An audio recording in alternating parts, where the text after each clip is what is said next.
తాకట్లో ఉన్న బంగారాన్ని విడిపించి ఆ రోజున మార్కెట్ ధర కట్టి మిగిలిన డబ్బును మీకు అందిస్తుంది కొమ్మూరి గోల్డ్. తర్వాత చరణ్ ఏ సినిమా రిలీజ్ అయినా తనకు ఫోన్ చేస్తాను. చరణ్ కానీ బన్నీ కానీ ఇద్దరు కూడా దే ఆర్ ఫ్యాన్స్ ఆఫ్ నువాస్ అని వద్దంట.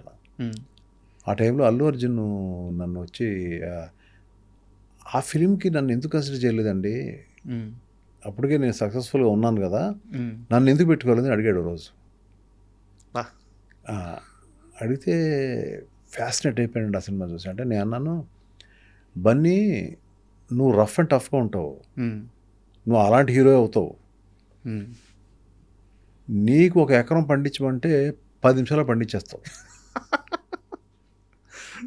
ఓకే, నువ్వు ఎక్కడికో ఫారెన్ వెళ్ళావు, అక్కడ నుంచి తిరిగి వచ్చావు అనే యాటిట్యూడ్లో నేను I'm not able to see you.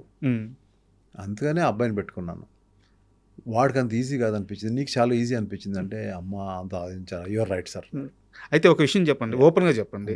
నువ్వు వస్తుంటే నేను వద్దంటున్న సినిమా స్టార్ట్ అయినప్పటి నుంచి షూటింగ్ ప్రాసెస్లో కానీ ఫైనల్ రష్ చూసుకునే వరకు ఆ సినిమా హిట్ అవ్వద్దని ఆ సెట్లో నమ్మిన ఒకే ఒక్క వ్యక్తి ఎంఎస్ రాజు. మిగతా ఎవ్వరికీ నమ్మకం లేదు, నిజమా అబద్ధమా? ఉందండి, ప్రభుదేవకు నమ్మకం ఉంది. ఓకే, మిగతా ఎక్కువ మందికి అందరికీనండి. తీసే కెమెరామెన్ వేణు గారికి, అందులో యాక్ట్ చేసే అందరికీ 100% ఈ సినిమా బాగా ఆడుతుందండి. కానీ నాకు నమ్మకం ఎప్పుడు పోయిందంటే ఒక స్టేజ్లో పోయింది. అప్పుడు మేమంతా అరకులో ఉన్నాం. ఓకే, ఆల్రెడీ కొన్ని ఇంటర్వ్యూస్లో ఇచ్చాను, ఇది మళ్ళీ చెప్తున్నా. ఏం చేయాలి, ఇంతమంది యూనిట్ ఉన్నారు, 250 మంది యూనిట్ ఉన్నారు, ఎంతమంది ఫైట్ మాస్టర్లు, ఫైటర్స్, ఈ రకరకాల పీపుల్ ఉన్నారు, ఎట్లా ఏం చేయాలి అని అనుకున్నప్పుడు ప్యాకప్ చెప్పేశాను. Entire unit was in Araku, మొత్తం వెళ్ళిపోయాం. అందరికీ అర్థం కాల, అడిగే ధైర్యం లేదు ఆవిడకి. వెళ్ళిపోయి 1 month తర్వాత మళ్ళీ ఇదే ప్లేస్కి వచ్చాను. నేను ఎలా రిఫైన్ అయ్యాను, దాన్ని ఎలా చేసుకొచ్చాను. అంతకుముందు శ్రీహరి ఫస్ట్ స్టార్టింగ్లో జైల్లో ఉండాలా వెళ్ళేవు. ఓకే, అవన్నీ ఎలాగో అవి ఇవి సినిమాలు చూసి ఇన్స్పైర్ అయ్యి ఎక్కడో ఒకటి జైల్లో ఉన్నాడు చూశాను. స్టార్టింగ్లో ఎలా ఉంటే ఎలా ఉంటుంది. ఆ సినిమాకి ఈ సినిమా సంబంధం లేదు. ఎక్కడో ఒక ఇన్స్పిరేషన్. అంటే ఒక ఆత్రేయ గారు లాంటి కూడా వర్షం వస్తే ఆయన ఒక ఇన్స్పిరేషన్ ఫీల్ అయ్యాడు. అప్పుడే మంచి సాంగ్ వచ్చింది. అలా రకరకాల ఫిల్మ్స్ చూసి ఓకే ఇది ఇలా ఉంటే బాగుంటుంది, ఇలా ఉంటే బాగుంటుంది, ఇలా ఉంటే బాగుంటుంది అన్నీ పెట్టిన తర్వాత మళ్ళీ ఆఖరిని దీని ఎండింగ్ ఎలా ఉండాలి, జైల్లోంచి బయటకు వస్తాడు. అప్పుడు వీళ్ళిద్దరికి మ్యారేజ్ అయిపోయి ఉంటుంది, కొన్ని ఏళ్ళు అయిపోద్ది కదా. వీళ్ళిద్దరు రిసీవ్ చేసుకుంటారు, అయిపోయింది. ఏంటి కదా అంటే వీళ్ళిద్దరూ అన్నయ్య వచ్చే వరకు పెళ్లి చేసుకోకుండా ఉండిపోయారు. స్పాట్లో అనుకున్నామండి, షూటింగ్ జరిగేటప్పుడు స్పాట్లో అనుకుని వాళ్ళకి పెళ్లి బట్టలు తెప్పించి టపటపటపట పెళ్లి బట్టలు తెచ్చి అక్కడికి ఆయన ఎదురుగుండా ఇప్పుడు మీరు వచ్చి మా పెళ్లి చేయండి అంతదో, దాంతో సినిమా ముగుస్తుంది. అవన్నీ మ్యాజిక్ మూమెంట్స్ అండి అవన్నీ. అయితే ఇంకో విషయం చెప్పండి సార్, ఒక హీరోయిన్ డేట్లు అడిగితే ఏదో డైరీ చూసుకొని ఈ డేట్లకి ఉంటాయి చెప్పడం ఒకటి, లేదా నాకు కుదరదని చెప్పడం ఒకటి. డైరీ ప్రొడ్యూసర్ చేతికి ఇచ్చేసి మీకు ఎప్పుడు కావాలో మీరు రాసుకోండి, మీరు ఎప్పుడు పిలిస్తే అప్పుడు వస్తానని చెప్పడం అసలు ఎక్కడా జరగదు. ఎంఎస్ రాజు గారికి త్రిష మధ్యగా జరగద్దంటే ఏంటిది? అయ్యో, Trisha is my all time. అసలు తను చూసుకున్నట్టు, తను నన్ను కేర్ తీసుకున్నట్టు, for her I'm like a God. అంటే ఒక వర్షం సక్సెస్ అనేది ఎందుకు పెట్టుకున్నాను అమ్మాయికి తెలియదు. అప్పుడు అమ్మాయి క్యారెక్టర్ కానీ ఫేస్ కానీ ఒక సినిమా కుదరక అర్జున్ అనే ఫిలిం పెట్టుకున్నారు. ఓకే, ఆ ఫేస్ కుదరలేదు. అంటే వాళ్ళకి ఒక వేరే కైండ్ ఆఫ్ ఫేస్ కావాలి. ఆ టైంలో అక్కడ ఉన్న ఫొటోసే కదా, అప్పుడు ఇవన్నీ లేవు, ల్యాప్టాప్లో లేవు కదా. ఆ ఫొటోస్ మహేష్ బాబు దగ్గర చూశాను. ఏంటి బాగుంది కదా బాబు అన్న, క్యారెక్టర్ సూట్ అవుతుంది అన్నారని డైరెక్టర్ గారు అన్నారు. ఓకే నేను పెట్టుకోండి అన్నారు. అప్పుడు అమ్మాయి ఆ సినిమాలో లేను, వాళ్ళతో కలిసి ఒక్కడు చేశారు, లేను అనే ఒక డిజెక్షన్లో అమ్మాయి ఉన్నట్టుంది.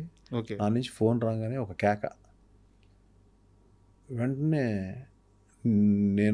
మేము వస్తున్నామండి, వచ్చేయమంటారా అంటే లేదు నాకు వేరే పని ఉంది, సాంగ్ రికార్డింగ్స్ ఉన్నాయి, నేను అక్కడికి వస్తాను అని చెప్పి టపటపా నేను అక్కడికి వెళ్ళడం. వాళ్ళు ఫ్లాట్లు ఉన్నారు అప్పుడు వాళ్ళు. ఓకే, ఫ్లాట్కి వెళ్ళాం. అప్పుడు లేదు త్రిష లేదు, ఇప్పటికీ గుర్తు నాకు. వాళ్ళ అమ్మ ఉంది, మాట్లాడుతున్నాను, ఉమ్మగారు అది ఇది అని మాట్లాడుతున్నాను. ఆవిడకి నేను పెట్టుకుంటే బాగుండు ఈ సినిమాలో, ఆల్రెడీ రిజెక్ట్ అంటే నా ఉద్దేశంలో రిజెక్ట్ కాదు, క్యారెక్టర్ సూట్ అవట్లా, చాయిస్. చాయిస్ కాదండి, క్యారెక్టర్ సూట్ అవట్లా. అమ్మాయిని చూసిన తర్వాత ఫైనల్ చేద్దాం అని అనుకుంటున్నాను నేను. వచ్చింది ఆ అమ్మాయి, మంచి జీన్స్లో వచ్చింది, వచ్చి కూర్చుంది ఇక్కడ నేను కూర్చున్నా, అక్కడ కూర్చుంది. ఏంటి చిన్న టమ్మీ ఉంది, ఎక్సర్సైజ్ అన్న. ఓకే అంది. అంటే వాళ్ళకి అర్థమైపోయింది నేను సినిమా పెట్టుకుంటున్నానని. సో వెంటనే ఉమా గారు అంది, వాళ్ళ మదరు, అయితే మీరు సినిమా పెట్టుకుంటారన్నమాట అంది. అందుకే కదా చెప్పింది. అంతే, ఇంక అక్కడి నుంచి అమ్మాయి వెనక్కి తిరిగి చూడలేదు, సార్ ఒక్క ప్రశ్న అడగలేదు. ఆ అమ్మాయికి ఎంత అభిమానం అంటే, నేనంటే ప్రాణం అమ్మాయికి. అక్కడి నుంచి ఎలా ఉంటుందంటే, ఇట్స్ లైక్ సీన్ చూడదు, నాకు ఏం వద్దు, it's an MS Raju film, నాకు స్పాట్లో ఇచ్చేయండి సీన్ అంతే, ముందెళ్ళి చదువుకోవడాలు ఏ ఉండదు. అది కాదండి, మీరు ఎవరి తమిళని నేర్చుకోండి, నో, స్పాట్కి వచ్చి నాకు చెప్పండి సీన్ అంతే. ఆ ప్రశ్న అడగను, ఏం అడగను, ఎక్కడ డ్యాన్స్ చేయమంటే చేస్తాను. 75 రోజులు వర్షం అండి, 75 రోజులు అమ్మాయి మీద వర్షం పడింది.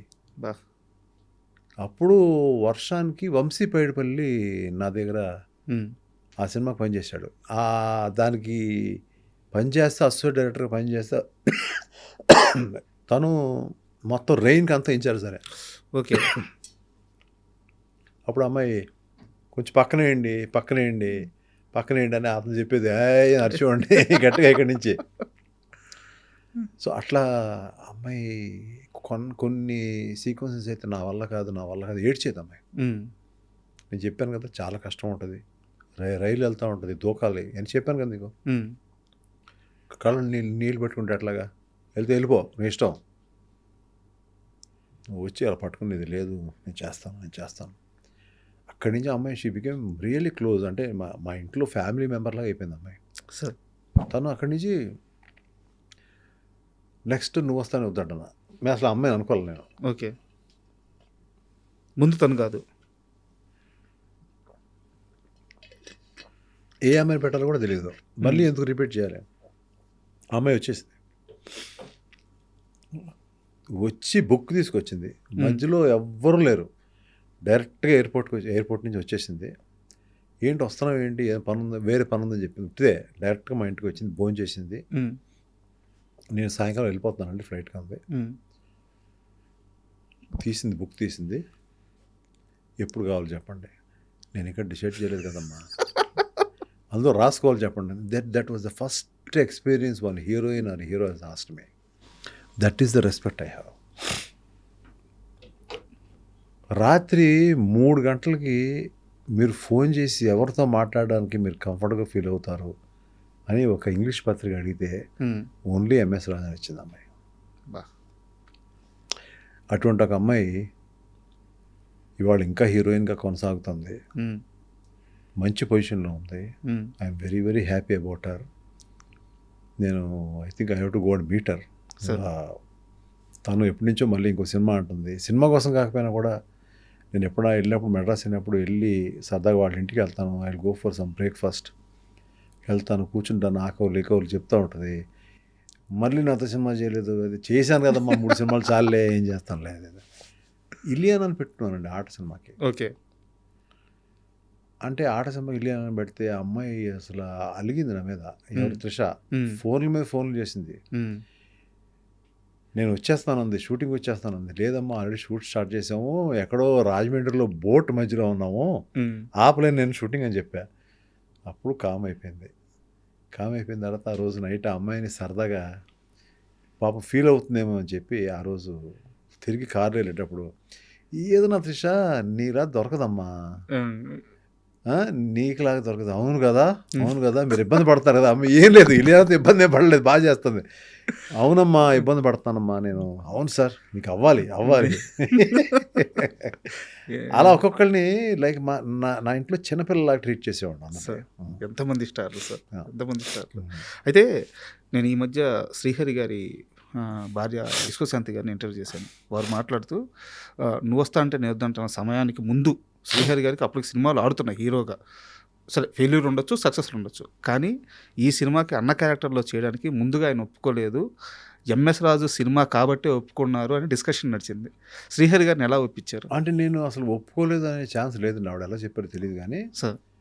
నేను ఆయన అంటే దగ్గరికి- వాళ్ళ ఇంట్లో జరిగిన డిస్కషన్, ఇంట్లో జరిగిన discussion భార్యాభర్తల అది నాకు మధ్య తెలియదు. అది భార్యాభర్తల నాకు మధ్య జరిగిన డిస్కషన్. ఆయన దగ్గరికి వెళ్ళి ఆ కథ చెప్పినప్పుడు ఆయన కళ్ళ నీళ్ళు పడి ఇలా పడినాయి. చేస్తున్నాను, డబ్బుల గురించి మాట్లాడద్దన్నారు ఆయన. చేసేశారు. లోపల ఏం జరిగింది, ఏం చెప్పారు అవన్నీ నాకేం లేదు. ఆల్రెడీ ఒప్పేసుకున్నారు, అయిపోయింది. మీ సినిమా అని మాత్రమే ఒప్పుకున్నాడు అంతే అంటే అంతే. అప్పుడే ఆ వారం రోజుల్లోనే ఆయన డ్రెస్సు, ఆయన కట్టు, ఆయన పంచితీరు నేను సాధారణంగా నేను డిజైన్ చేస్తా, ఏమీ డిజైన్ చేయలేదు. ఆయన 4 రకాలుగా డిజైన్ చేసుకున్నాడు. ఆయనే పిలిపించుకున్నాడు, ఆయనే డబ్బులు ఇచ్చుకున్నాడు. ఆయనే పంచి ఇలా ఉంటే బాగుంటుంది, లేకపోతే ఇలా ఉంటే బాగుంటుంది, ప్యాంట్ ఇలా ఉంటే బాగుంటుంది, షర్ట్ ఇలా ఉంటే బాగుంటుంది, అన్నీ చేసుకుని హెయిర్ క్రాఫ్ ఇలా ఉంటే బాగుంటుంది, బొట్లు ఇలా ఉంటే బాగుంటుంది, 4 రకాలు అన్నీ పంపించాడు నాకు ఆయన. ఇది బాగుంది అని పెట్టేసి పంపించేశాను. That was his dedication. Sir he was an emotion for the film sir. అబ్బా, హీ వాజ్ అన్ ఎమోషన్. అంటే మా అందరికి ఎమోషన్ ఆయన. అందరూ మాకు అందులో కావాల్సిన సిద్ధార్థ, అందులో కావాల్సిన త్రిష, వాళ్ళందరూ ఎమోషన్స్ నాకు. Sir Prabhudeva, there all you know ఆ సినిమాకి దేవుడు పెట్టేశాడు అక్కడ వాళ్ళని, అక్కడ పెట్టేశాడు. మీరు ఎంఎస్ రాజు చుట్టూ ఉండని పెట్టేశాడు అన్నది అంతే.